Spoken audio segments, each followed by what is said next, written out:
Alô, amigos e amigas, esse é o programa Agenda Econômica, que hoje vai focalizar o tema Pacto pela Igualdade na América Latina.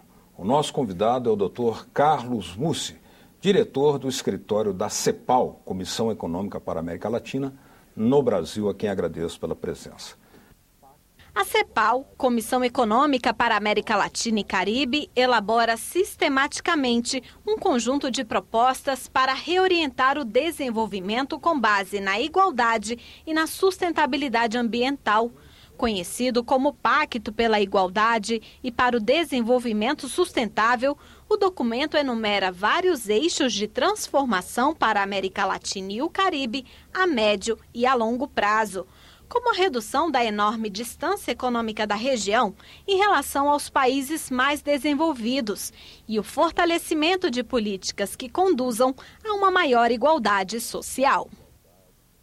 Esse, portanto, é o nosso tema no programa Agenda Econômica, agradecendo a presença aqui do Dr. Carlos Mussi conosco. Muito obrigado pelo convite. Dr. Carlos Mussi, quando e por que a CEPAL sentiu a necessidade de traçar essa estratégia conhecida como Trilogia da Igualdade? Bem, a CEPAL tem como missão o estudo do desenvolvimento da região, da América Latina e o Caribe.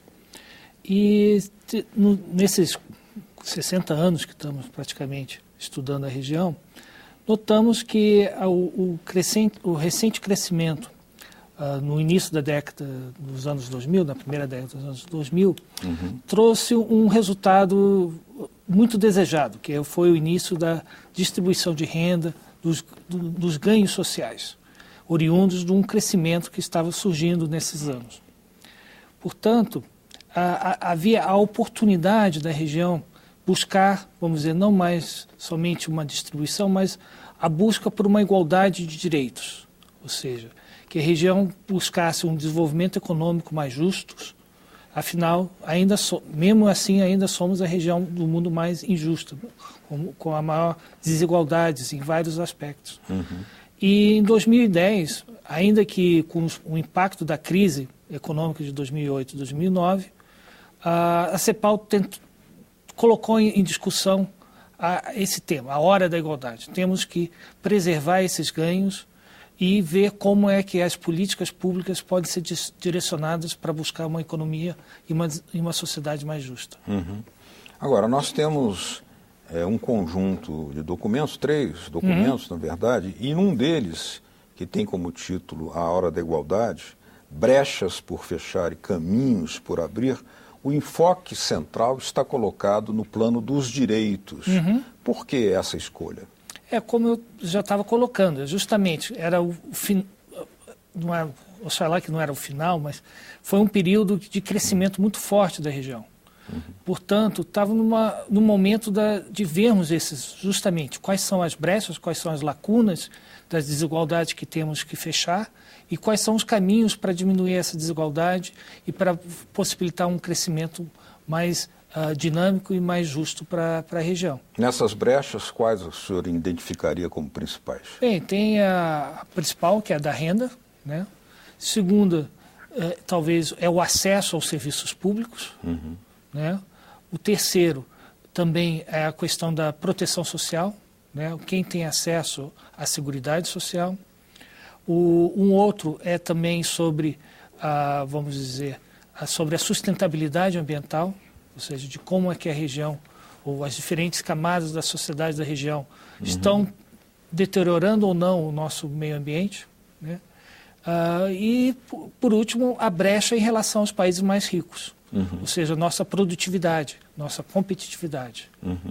Agora, nesse documento que nós citamos aqui, A Hora da Igualdade, há uma reiteração do papel do Estado, à luz daqueles empréstimos hipotecários que geraram aquela crise toda que o senhor mencionou também.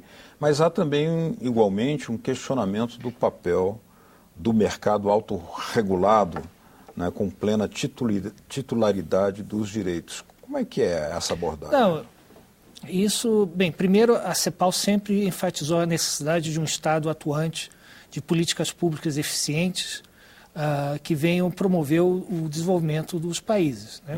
Então, certamente a CEPAL é muito identificada com políticas públicas e políticas de Estado. O que a crise de 2008, 2009 mostrou que a autorregulação dos mercados era incapaz de atenuar os impactos da crise.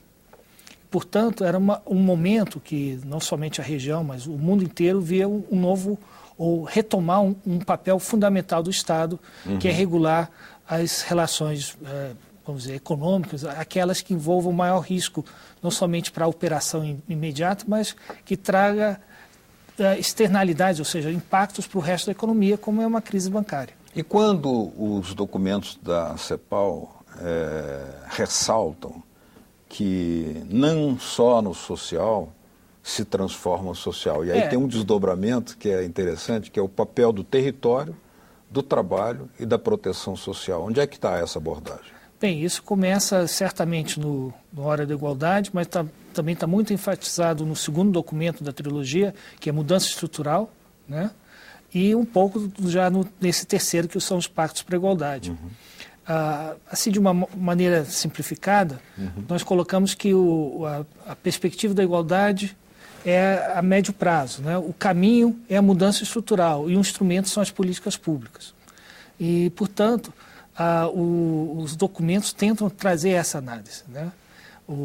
De que, vamos dizer, você tem que atuar de uma forma integrada, né? Tanto que o subtítulo do Mudança Estrutural é para um desenvolvimento integrado. Nesse caso, nós temos uma situação interessante, porque o senhor mencionava no início, né, que houve resultados importantes no crescimento econômico da América Latina. Talvez hoje esteja um pouco em risco aquilo que foi conquistado, né? Mas que também se faz necessário, aí chamando a atenção para o que diz o texto da CEPAL, de que as mudanças estruturais elas precisam enfatizar aquelas áreas que podem dar maior resultado, sobretudo nas áreas de economia mais intensiva que permitem isso, né? Voltando à pergunta anterior, quer dizer, o que fica constatado é que você pode ter políticas setoriais muito eficientes, né? Desde o social, como assim, a nossa frase, né? Para transformar o social não é somente no social, como também políticas setoriais de indústria, que pode trabalhar numa indústria, vamos dizer, de mineração, que é meio enclave, quer dizer, que não tenha muitos vínculos com o resto da economia. E a CEPAL alerta isso, quer dizer, para você ter uma política social, você tem que ter crescimento econômico, ter emprego, ter geração de impostos, capacidade do governo fazer políticas sociais e capacidade da sociedade absorver vamos dizer, essa proteção social de uma forma temporária, que volte ao mercado de trabalho e tudo. Como também na questão, por exemplo, de políticas setoriais, um outro ponto que está mais nesse último documento, que é a governança dos recursos naturais. É evidente que a trajetória da América Latina está muito ligada à exploração dos recursos naturais, toda a nossa história disso. E a CEPAL coloca bem, como se governa, como se apropria os excedentes, os lucros dessa exploração. E como isso é transformado para o resto da sociedade. Aqui no Brasil a gente teve um grande exemplo desse debate, que foi sobre a legislação do pré-sal. O que fazer, como distribuir. Isso em outros países não teve um debate tão amplo, ou tiveram decisões diferentes.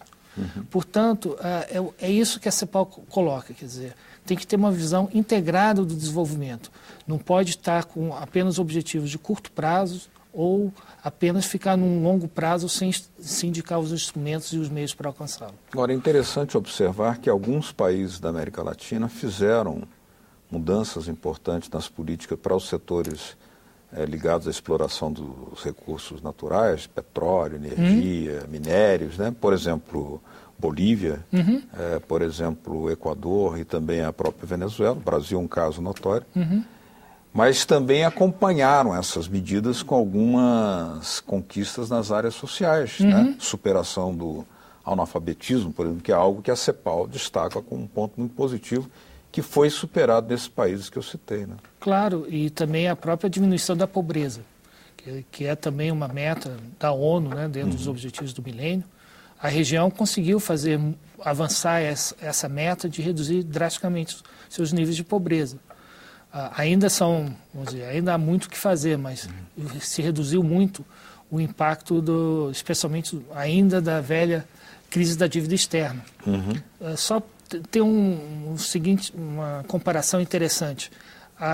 Com a crise da dívida externa nos anos 80, levou cerca de 10 a 12 anos para a região recuperar seu produto interno bruto, sua capacidade de produção. Mas levou 25 anos para voltar aos níveis de pobreza antes da crise da dívida externa. Puxa vida. Então, o preço é amargo.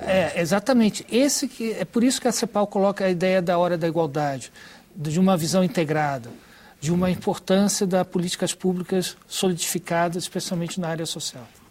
Como que a CEPAL encara nesse desafio de encontrar a hora da igualdade, promovê-la, né?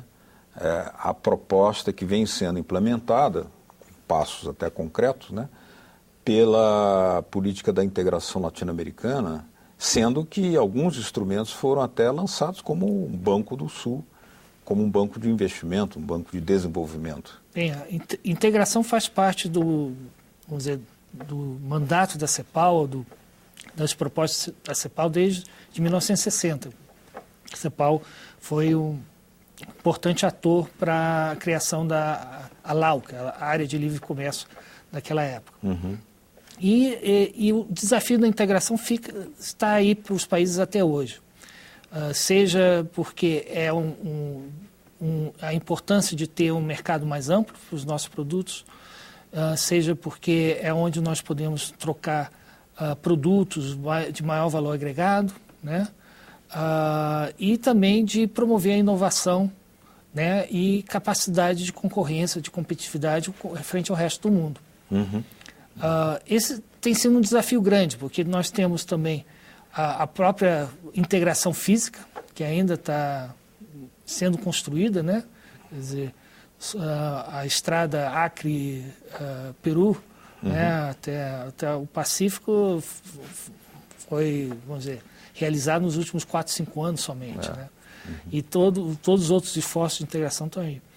E a integração se torna fundamental nisso, quer dizer, a iniciativa do Banco do Sul, as outras formas de buscar não só a liberação comercial, mas fluxo de pessoas, fluxo de tecnologia.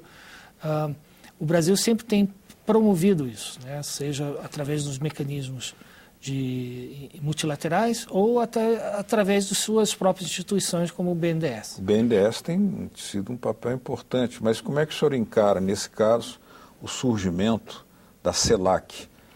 A CELAC é uma ampliação, vamos dizer, da tecnologia que se desenvolve na integração, por exemplo, com a Unasul. Né? Ou seja, a CELAC incorpora a América Central e o Caribe. E o Caribe também. Né? E, aos poucos, os países vão reconstruindo, vamos dizer, a sua capacidade de negociação ou de interesses e de objetivos. Né? Então, a Unasul, por exemplo, já está muito instituída, tem os seus conselhos, suas ações setoriais. A CELAC ainda está numa ação mais política, mas tenta se colocar como interlocutor da região em algumas questões mundiais ou com grandes parceiros. Por exemplo, a China escolheu a CELAC para ser um mecanismo de diálogo com a região. Importante, né? Nós estamos aqui discutindo os documentos da CEPAL, Comissão Econômica para a América Latina, que falam da necessidade de um pacto pela igualdade. Nosso convidado, Dr. Carlos Mussi, diretor do escritório da CEPAL aqui no Brasil. Nós vamos fazer uma pequena pausa e já voltamos aprofundando ainda nesse tema. Até já.